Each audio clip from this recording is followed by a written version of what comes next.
বিংশ শতাব্দীর মাঝামাঝি থেকে ৯০ দশকের শুরু পর্যন্ত দক্ষিণ বাংলার শহরগুলোতে সিনেমা হল ছিল অনন্য সাংস্কৃতিক কেন্দ্র।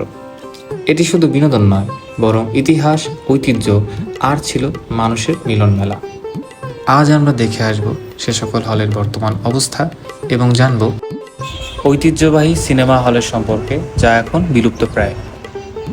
১৯১১ সালে ব্রিটিশ আমলে কিং জর্জ V এই হলটির নাম রাখেন করোনেশন হল। বিভিন্ন কলোনিয়াল শহরগুলোর মতোই এখানে বিভিন্ন সামাজিক ও রাজনৈতিক আলাপ বসত এবং সাথে হতো সাংস্কৃতিক চর্চা। বর্তমানে এই হলটি ডেকোরেটরকে ভাড়া দেওয়া হয়েছে। ১৯৪০-এর দশকে স্বনামধন্য ব্যবসায়ী প্রমথনাথ কুরি তার দ্বিতীয় স্ত্রী উল্লাসিনীর নামে এই হলটি নির্মাণ করেন। এখানে বাংলাদেশের প্রথম পূর্ণদৈর্ঘ্য চলচ্চিত্র মুখ ও মুখোশ প্রদর্শিত হয়। মণিহার সিনেমা হল, যা ১৯৮৩ সালে নির্মিত। ১৪৩০টি আসন বিশিষ্ট এবং ৪ বিঘা জমির উপর নির্মিত এই হলটি দক্ষিণ অঞ্চলের বৃহত্তম একটি হল বলে গণিত হয়। এখানে প্রথম প্রদর্শিত সিনেমার নামটি ছিল জনি, যা দেওয়ান নজরুল নির্মিত।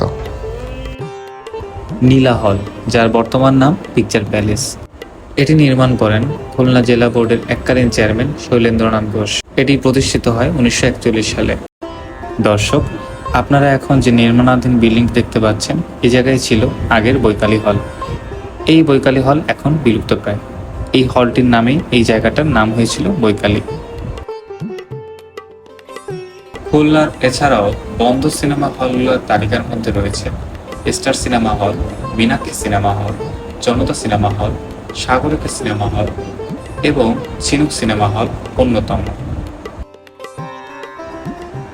চলমান সিনেমা হলগুলোর মধ্যে রয়েছে লিবার্টি সিনেপ্লেক্স, শঙ্কু cinema hall, Sangeeta cinema hall এবং চিত্রালী সিনেমা হল। চলুন জেনে আসি সিনেমা হলগুলোর বর্তমান পরিস্থিতি। ৮০ শতকে ৯০ শতকে এই শঙ্খ নামে পরিচয় এই দক্ষিণ অঞ্চলে এত ভালো হল ছিল, এত লোক হইতো, কল্পনা করা যাইতো না। আমরা হল চাপের কারণে দোকান বন্ধ করে দিতাম, আর এখন হলে ২০টা লোকও হয় না। কারণ কি, এখন কাহিনী হয় না, ভালো ডাইরেক্টর নাই, ভালো পরিচালক নাই, ভালো নায়ক নায়িকা নাই। এখানে তাই চলবে কী করে? ভারতের ছবি ঠিকই চলতেছে, কিন্তু বাংলাদেশ ছবি কেন চলে না? অনেক ভালো গল্প, অনেক ভালো রাইটার বাংলাদেশে রয়েছে, এবং এই ভালো গল্প রাইটার থাকা সত্ত্বেও সিনেমা হলমুখী আমরা করতে পারছি না।